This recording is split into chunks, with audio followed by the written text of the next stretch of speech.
वक्त देख रहे हैं संसद भवन से, जहां पर इस वक्त प्रधानमंत्री नरेंद्र मोदी वहां पर पहुंच चुके हैं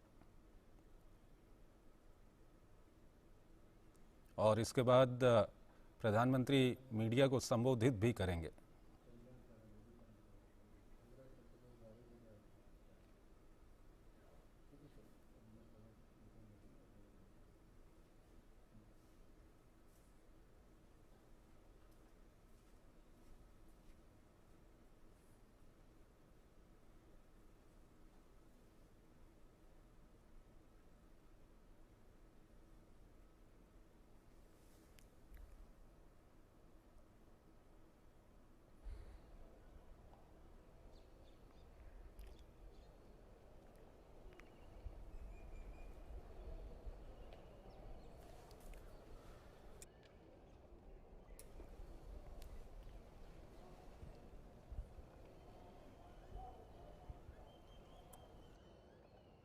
नमस्कार साथियों,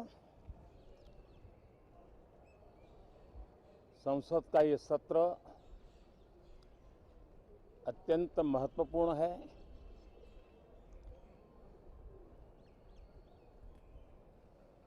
देश आजादी के अमृत महोत्सव मना रहा है। हिंदुस्तान में चारों दिशाओं में से इस आजादी के अमृत महोत्सव के निमित्त रचनात्मक, सकारात्मक, जनहित के लिए, राष्ट्रहित के लिए सामान्य नागरिक अनेक कार्यक्रम कर रहे हैं, कदम उठा रहे हैं और आजादी के दीवानों ने जो सपने देखे थे, उन सपनों को पूरा करने के लिए सामान्य नागरिक भी इस देश का अपना कोई न कोई दायित्व निभाने का प्रयास कर रहा है। ये खबरें ये अपने आप में भारत के उज्जवल भविष्य के लिए शुभ संकेत है। कल हमने देखा है, पिछले दिनों संविधान दिवस भी नए संकल्प के साथ संविधान के स्पिरिट को चरितार्थ करने के लिए हर किसी के दायित्व के संबंध में पूरे देश ने एक संकल्प किया है। इन सब के परिप्रेक्ष्य में हम चाहेंगे, देश भी चाहेगा, देश का हर सामान्य नागरिक चाहेगा कि भारत का संसद का ये सत्र और आगे आने वाले भी सत्र आजादी के दीवानों की जो भावनाएं थी, जो स्पिरिट था, आजादी के अमृत महोत्सव का जो स्पिरिट है, उस स्पिरिट के अनुकूल संसद भी देश हित में चर्चाएं करे, देश की प्रगति के लिए रास्ते खोजे, देश की प्रगति के लिए नए उपाय खोजे और इसके लिए ये सत्र बहुत ही विचारों की समृद्धि वाला, दूरगामी प्रभाव पैदा करने वाले सकारात्मक निर्णयों वाला बने। मैं आशा करता हूं कि भविष्य में संसद को कैसा चलाया, कितना अच्छा कंट्रीब्यूशन किया, उस तराजू पे तोला जाए, न कि किसने कितना जोर लगा करके संसद के सत्र को रोक दिया। ये मानदंड नहीं हो सकता है। मानदंड ये होगा कि संसद में कितने घंटे काम हुआ, कितना सकारात्मक काम हुआ। हम चाहते हैं सरकार हर विषय पर चर्चा करने के लिए तैयार है, खुली चर्चा करने के लिए तैयार है। सरकार हर सवाल का जवाब देने के लिए तैयार है और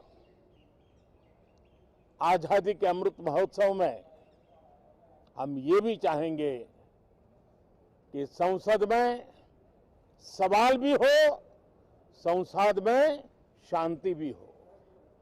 हम चाहते हैं संसद में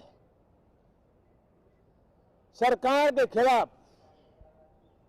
सरकार की नीतियों के खिलाफ जितनी आवाज प्रखर होनी चाहिए हो, लेकिन संसद की गरिमा, स्पीकर की गरिमा, चेयर की गरिमा, इन सब के विषय में हम वो आचरण करें जो आने वाले दिनों में देश की युवा पीढ़ी को काम आए। पिछले सत्र के बाद कोरोना की विकट परिस्थिति में भी देश ने 100 करोड़ से अधिक डोजेज कोरोना वैक्सीन और अब हम 150 करोड़ की तरफ तेजी से आगे बढ़ रहे हैं। नए वेरिएंट की खबरें भी हमें और सतर्क करती हैं और सजग करती हैं। मैं संसद के सभी साथियों को भी सतर्क रहने के लिए प्रार्थना करता हूं। आप सभी साथियों को भी सतर्क रहने के लिए प्रार्थना करता हूं, क्योंकि आप सबका उत्तम स्वास्थ्य, देशवासियों का उत्तम स्वास्थ्य ऐसी संकट की घड़ी में हमारी प्राथमिकता है। देश के 80 करोड़ से अधिक नागरिकों को इस कोरोना काल के संकट के में और अधिक तकलीफ न हो, इसलिए प्रधानमंत्री गरीब कल्याण योजना से अनाज मुफ्त में देने की योजना चल रही है। अब इसे मार्च 2022 तक समय आगे कर दिया गया है। करीब 2,60,000 करोड़ रुपए की लागत से 80 करोड़ से अधिक देशवासियों को गरीब के घर का चूल्हा जलता रहे, इसकी चिंता की गई है। मैं आशा करता हूं कि इस सत्र में देश हित के निर्णय हम तेजी से करें, मिलजुल करके करें, सामान्य मानवीय की आशा अपेक्षाओं को पूर्ण करने वाले करें, ऐसी मेरी अपेक्षा है। बहुत बहुत धन्यवाद। तो संसद के शीतकालीन सत्र से ठीक पहले प्रधानमंत्री नरेंद्र मोदी ने मीडिया को संबोधित करते हुए काफी महत्वपूर्ण बातें प्रधानमंत्री ने कही हैं।